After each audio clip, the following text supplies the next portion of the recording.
how to recover deleted call history.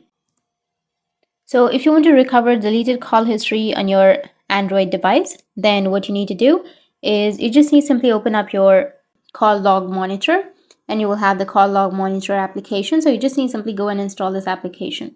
And once you install this application, you can just go and open it up. And once you've opened, then it will recover all of your information that you have on your device or on your call history. Or you can also go with your Play Store, and on your Play Store, you will have a lot of applications that will help you to back up and restore your call history.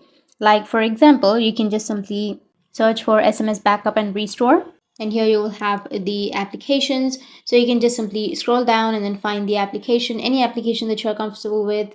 It works the same. You can just go and install it. After installing, you can go and set up a backup, and you'll have all of your call history right here, even if you delete them. That's it, and if you have any questions, feel free to comment below. Thanks for watching.